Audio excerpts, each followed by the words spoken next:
Hello student, स्वागत है आप सभी को अपने परिवार यूडी रोजगार में। आरपीएफ कांस्टेबल के जितने भी विद्यार्थी हो उनके लिए यह class most important and selected class होने वाला है, क्योंकि यह क्लास जो है प्रीवियस ईयर प्रश्न पत्र है जो कि आप सभी को 18 जनवरी 2019 का शिफ्ट 1 में पूछा हुआ प्रश्न है।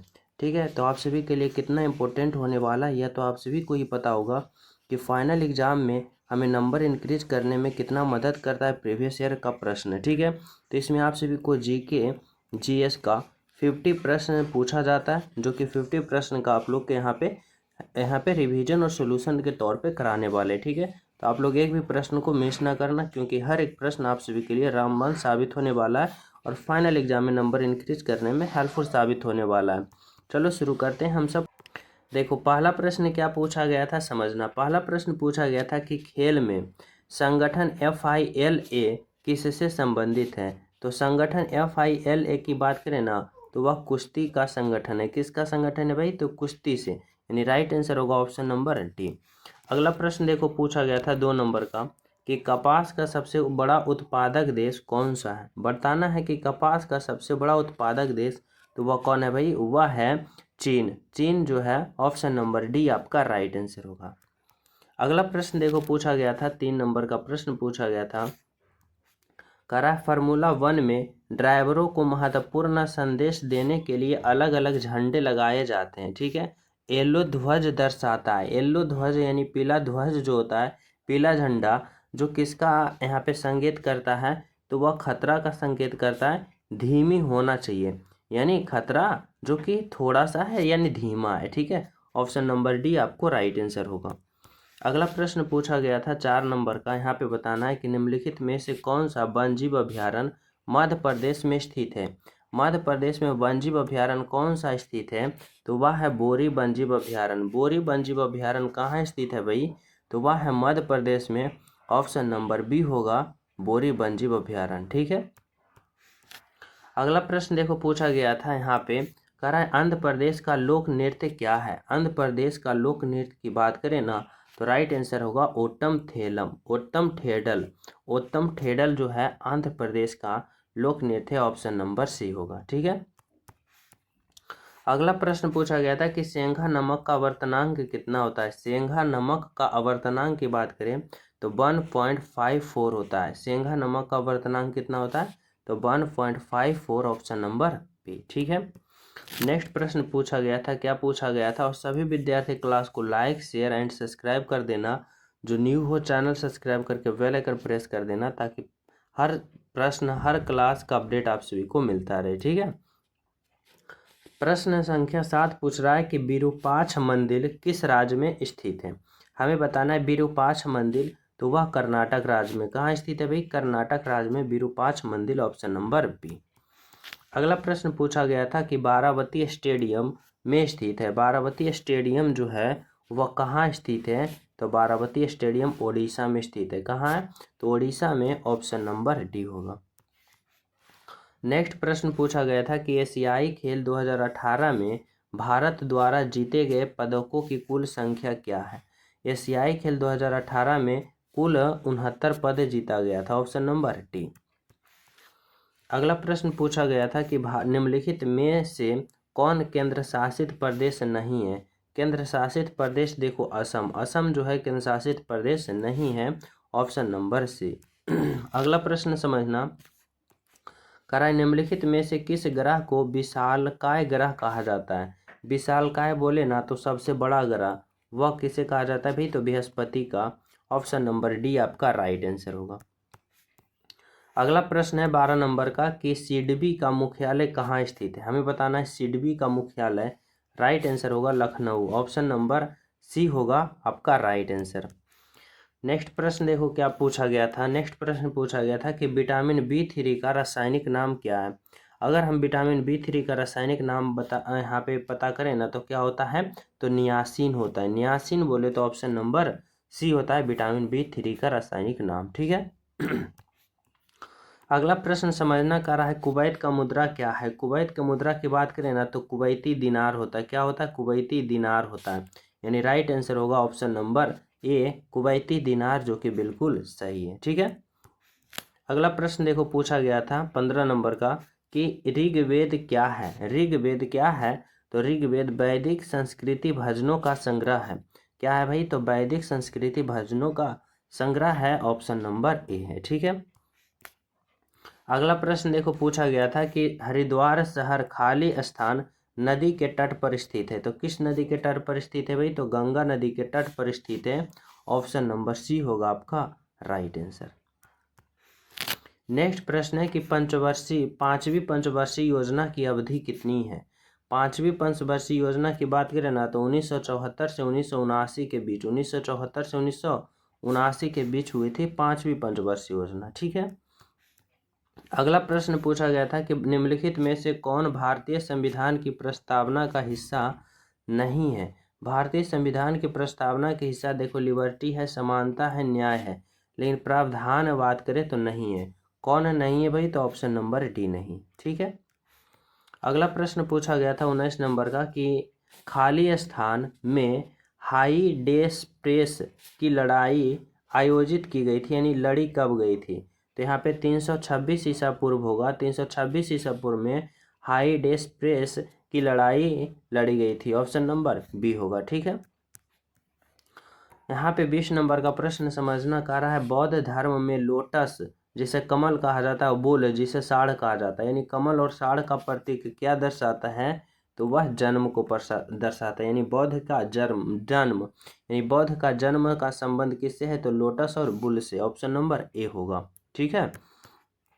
अगला प्रश्न देखो क्या पूछा गया था। यहाँ से पूछा गया था, आप लोग समझना, कह रहा है खाली स्थान एक विकास प्रक्रिया जो व्यापक आधारित लाभ देती है। ठीक है। व्यापक आधारित लाभ देती है और सभी क्या है? तो यूएनडीपी और 11वीं योजना के लिए अवसर की समानता करती है। तो वह कौन होगा भाई? तो वह होगा समाज बेसिक विकास। समावेशी विकास जो है वह एक ऐसी प्रक्रिया है, ऐसी एक विकास प्रक्रिया है जो व्यापार आधारित लाभ देती है और सभी के लिए समान अवसर सुनिश्चित करती है। कौन? तो वह है एक समावेशी विकास प्रक्रिया। ठीक है। ऑप्शन नंबर डी होगा। अगला प्रश्न देखो पूछा गया था यहाँ से कि एफडीआई का विस्तार क्या है? एफडीआई का विस्तार की बात करें ना तो प्रत्यक्ष विदेशी निवेश है। ऑप्शन नंबर सी होगा प्रत्यक्ष विदेशी निवेश is the correct answer. Next प्रश्न देखो क्या कह रहा है। कह रहा है पृथ्वी की सबसे बाहरी परत या खोल को खाली स्थान के रूप में जाना जाता है। पृथ्वी के सबसे बाहरी परत या खोल को किस के नाम से जाना जाता है भाई? तो क्रस्ट के रूप में जाना जाता है, यानी होगा ऑप्शन नंबर बी। ठीक है। अगला प्रश्न देखो कह रहा है कि सल्फर के लिए प्रतीक क्या है? सल्फर का प्रतीक क्या होता है? एस किसका होता है भाई? तो सल्फर का, यानी क्या होगा? ऑप्शन नंबर बी होगा आपका राइट आंसर। नेक्स्ट प्रश्न देखो कह रहा है कि भारत का विधि आयोग एक है। भारत का विधि आयोग एक कैसा है भाई? तो भारत का विधि आयोग कैसा है? तो गैर वैधानिक सलाहकार नियम, यानी कैसा होगा? ऑप्शन नंबर सी की तरह होगा। ठीक है। अगला प्रश्न पूछा गया था कि चड्डा कप खेल से संबंधित है। चड्डा कप खेल से संबंधित है, किससे संबंधित है भाई? तो यहाँ पे बैडमिंटन होगा। क्या होगा? बैडमिंटन होगा। ऑप्शन नंबर ए होगा आपका करेक्ट आंसर, बिल्कुल सही आंसर। ठीक है। नेक्स्ट प्रश्न है कि निम्नलिखित में से कौन भारत में एक आधिकारिक राजभाषा नहीं है? आधिकारिक राजभाषा देखो खंडेसी जो है आधिकारिक राजभाषा नहीं है। ऑप्शन नंबर सी होगा। नेक्स्ट प्रश्न है कर रहा है इयान जेम्स थोरपे किस खेल से जुड़े हैं? तो वह है तैराकी। ऑप्शन नंबर सी होगा आपका राइट आंसर। ठीक है। अगला प्रश्न है 22 नंबर का कि बिपिन चंद्र पाल ने कौन सा समाचार पत्र शुरू किया था? बिपिन चंद्र पाल जो थे कौन सा समाचार पत्र शुरू किए थे? तो न्यू इंडिया साप्ताहिक। ऑप्शन नंबर ए होगा करेक्ट आंसर। अगला प्रश्न है 30 नंबर का और सभी विद्यार्थी क्लास को लाइक शेयर एंड सब्सक्राइब जरूर कर देना ताकि प्रतिदिन और हर क्लास का नोटिफिकेशन मिलता रहे। कह रहा है अम्लीय वर्षा तब होती है जब वर्षा जल का पीएच मान से कम होता है, यानी जब pH मान 5.6 से कम होगा तो अम्लीय वर्षा होगी। फिर यानी क्या होगा, ऑप्शन नंबर ए होगा। ठीक है, अगला प्रश्न है, कह रहा है कि किसी दिए गए क्षेत्र का पशु जीवन खाली स्थान कहलाता है। किसी दिए गए क्षेत्र का पशु जीवन फौना क्या कहलाता है भाई, फौना कहलाता है। ऑप्शन नंबर ए होगा। अगला प्रश्न देखो, पूछा गया था यहाँ से कि असम की राज्य पक्षी क्या है। असम की राज्य पक्षी की बात करें ना तो सफेद पंखों वाला लकड़ी का बत्तख कहा जाता है। किसको, तो असम का राज्य पक्षी को। ठीक है, ऑप्शन नंबर ए होगा। अगला प्रश्न पूछा गया था कि अफगानिस्तान की राजधानी क्या है भाई, तो काबुल है। ऑप्शन नंबर सी होगा। नेक्स्ट प्रश्न देखो, पूछा गया था कि यहाँ पे कि बताना है कि खाली स्थान व्यक्ति के पास की वस्तु को स्पष्ट रूप से देख सकते हैं। यानी पास वाले वस्तु को तो हम लोग देख सकते हैं, लेकिन दूर वाले वस्तु को हम लोग क्या कर सकते हैं, नहीं देख सकते हैं। दूर वाले वस्तु को, लेकिन दूर वाले वस्तु को अलग अलग नहीं देख सकते हैं, उसे हम क्या कहते हैं, तो उसे हम मायोपिया कहते हैं। यानी ऑप्शन नंबर डी आपका राइट आंसर। अगला प्रश्न है, बताना है कि संसद सदस्य कामाख्या प्रसाद तासा किस राज्य से संबंधित है, तो वह असम से थे। ठीक है, नेक्स्ट प्रश्न देखो, पूछा गया था कि ब्रह्म समाज का संस्थापक कौन था, तो वह कौन थे, तो राजा राम मोहन राय थे। यानी ब्रह्म समाज के संस्थापक राजा राम मोहन राय था करेक्ट आंसर। अगला प्रश्न देखो, पूछा गया था कि संविधान सभा के वित्त और कर्मचारी समिति के अध्यक्ष कौन थे। भारतीय सभा के वित्त और कर्मचारी, क्या पूछा है, वित्त और कर्मचारी समिति का अध्यक्ष हुए थे doctor Rajendra Prasad. Option number सी होगा। ठीक है, अगला प्रश्न देखो, पूछा गया था कि कार्य का यह सही मात्रक क्या होता है भी, तो कार्य का यह सही मात्रक जूल होता है। ठीक है, नेक्स्ट प्रश्न देखो, पूछा गया था कि कैट बोले तो बिल्ली, यहाँ पे क्या होगा, बिल्ली। बिल्ली में गुणसूत्रों की संख्या कितनी होती है भाई, तो बिल्ली में गुणसूत्रों की संख्या 19 जोड़ी होती है। ऑप्शन नंबर बी होगा। नेक्स्ट प्रश्न देखो, पूछा गया था यहाँ पे, करा है 40 नंबर का कि राज्यसभा का अध्यक्ष और उपाध्यक्ष भारतीय संविधान के किस अनुसूची के अंतर्गत आता है, तो वह आता है दूसरी अनुसूची के अंतर्गत। ऑप्शन नंबर ए होगा।